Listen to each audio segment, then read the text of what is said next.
Salut prieteni, sunt Juanito de la Romania Warlords și bine ați revenit la un nou episod din seria Clash Royale. Astăzi am un episod special, este cel mai special episod de până acum. Avem un chest opening de pe alt cont al unui bun prieten, Bogdanuțu de la Romania Warlords. Așa cum vedeți și în descrierea episodului, el ne-a pregătit un chest special. Este vorba de un chest de 1200 de cărți, este echivalentul, nu știu, cu mult mai bun decât un SMC, care are decât 700 de cărți. A terminat pe locul 2 într-un turneu găzduit de QW de la Romania Warlords, cel mai bun player din România, ca și trofee și cred că cel mai bun și ca și skill. Pe locul 1 în acest turnament a terminat Royal și pe locul 2 a terminat Bogdanuțu. Mai avem și un chest Grand Challenge de 8 winuri acolo. Mai avem Free Chest, Crown Chest, Silver Chest, 2 Golden-uri și un Magical Chest. Iată deck-ul lui Bogdanuțu, care nu joacă decât cu Prințesă și The Law, ca și cărți legendare. Ce a spus el că își dorește, ce carte legendară? Ei bine, a spus că își dorește să-și ducă una dintre cărțile de level 1 să le ducă la level 2, adică Inferno Dragon, și ar dori Sparky sau Bandită sau The Log, pe care îl are în pachet și pe care își dorește foarte mult să-l ducă la level 4 în curând. Este la 2 din 10, level 3, este incredibil, mă doare capul când văd cât de multe cărți legendare a putut să prindă Bogdanuțul. Este la 4636 de trofee în top 200 din România, este de mult. Și să lăsăm vorbăria la o parte și să începem în forță cu un free chest. 96 gold, 11 bats și 2 bomb tower. Nu este nimic din ceea ce își dorea Bogdanuțu. Cu siguranță încă un free chest. 96 de gold, un Inferno Tower. Ăsta este bun, îl joacă. 12 bats, le are doar la level 2. 2081 de astfel de cărți. Un silver chest, continuăm. 85 de gold, este la 45.000 de gold. Un mega minion și 12 Ice Spirit pe care le poate duce la level 10, dar nu joacă, și chiar la level 11 spre 12 poate duce această carte. Continuăm cu Golden Chest-uri. Hai să luăm într-o ordine așa cronologică. 7 săgeți, level 12, este ok, bravo. 9 bats, 21 de cărți Tesla, nu le-are decât la level 6. După cum bine știți, în deck-ul meu Tesla este la level maxim. 4 cărți mini P.E.K.K.A. Continuăm cu un nou Golden Chest. 224 de gold. 3 bats. Au venit bats în toate chesturile.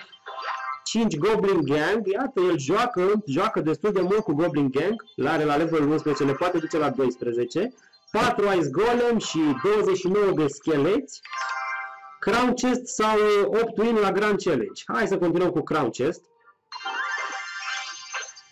627 de gold, 2 gems, 280 de gems are deja acest amic, un barbar, 8 bomb tower, 72 de mortare și o carte P.E.K.K.A. Un pic sunetul mai încet.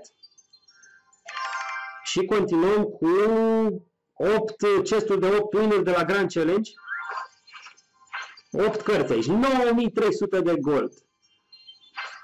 12 bats, 20 de Fire Spirit, 5 Bomb Tower, 18 Ice Golem și începe partea importantă, interesantă. 19 Fireball, 164 de Royal G, 178 de Goblin Gang. Din păcate nu am fost să fie mic și aici nu este o carte legendară, însă avem 4 cărți Bowler, cărți epice. O să joc și un match scurt cu deck-ul în 2 vs 2, clar, nu pot să mă abțin. Continuăm cu un Magical Chest. Hai, poate aici să vină de log. 1200 de gold. 8 bats.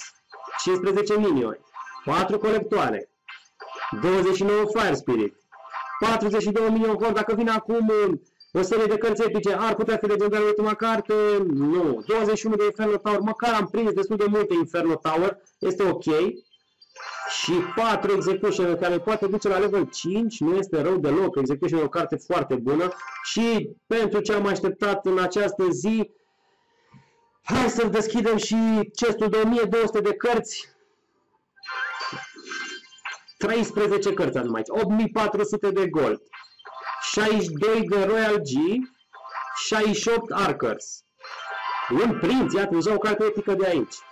104 mortare, 105 Tesla, 111 barbari, 144 Fire Spirit, 150 de săgeți, 2 P.K., din nou carte epică, din nou carte epică, 3 Scarmi, 330 de beați, haideți că se poate.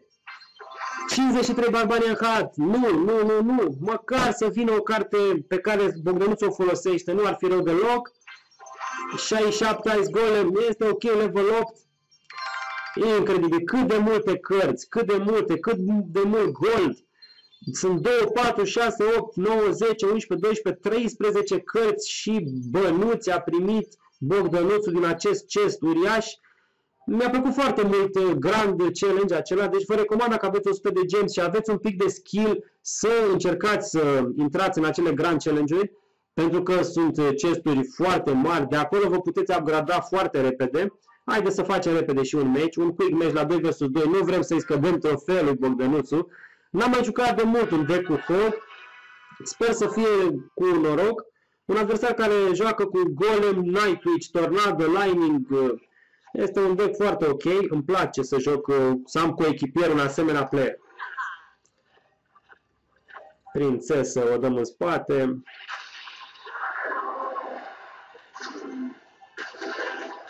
Am deviat cursul dragonului, exact ce mă interesa.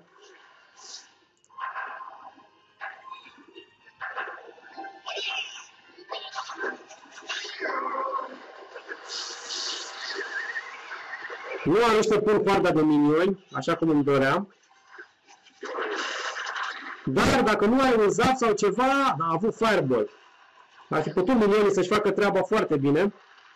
Nu mai da tornada, amici, nu mai da tornada, că nu are rost.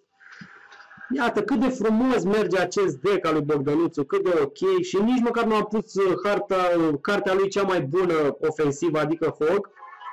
Nici nu știu dacă va fi nevoie să o punem măcar în acest joc.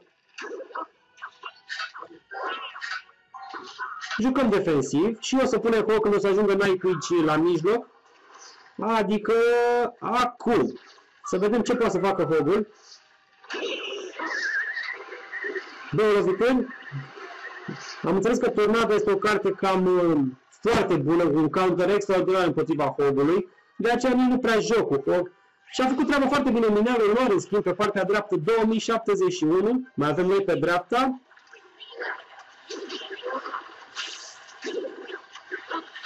Și o să scădem sub 1000. Ba chiar, cred că o să ne cadă turnul. Da.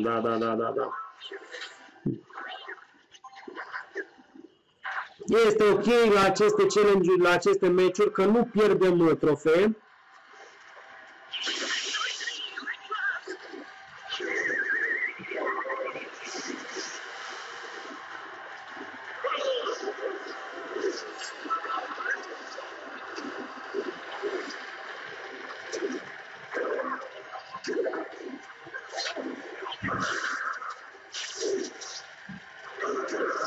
A vrut să dea Tornada, Gustavo din echipa mea, dar s-a răzgândit din păcate în ultima clipă. Hai să surprindem un pic un Goblin Barrel și hai să punem și un Hog pe partea dreaptă.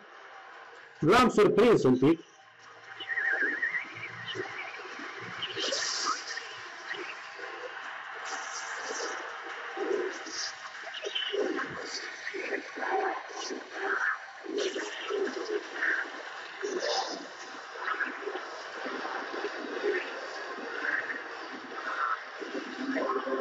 Am reușit să luăm un crown, dar doar atât, deocamdată. 1540 mai avem noi, trebuie să apărăm în aceste 50 de secunde, 1540 de trofee.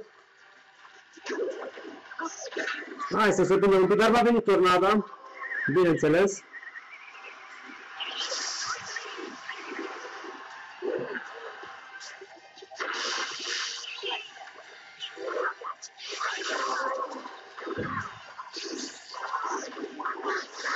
Foarte bine a dat intuitiv acel The Log și, din păcate, nu ne-am regăsit în acest match. Well played, dar este o plăcere, îmi tremură mâna, este o plăcere să joci cu asemenea cărți. Respect, Bogdanuțu, pentru ce ai făcut în acest joc și ne vedem data viitoare cu un nou chest opening. Poate data viitoare o să-ți reușesc să-ți prind și o carte legendară.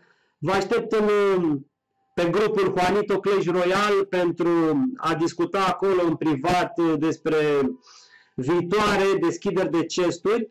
Aș fi foarte fericit să fiu martor și chiar eu să apăs butonașul prin care vă iau cărți legendare. Până data viitoare, nu uitați de butonul de subscribe, de like și de comentarii. Dacă v-a plăcut acest video, eu am fost Juanito, over and out.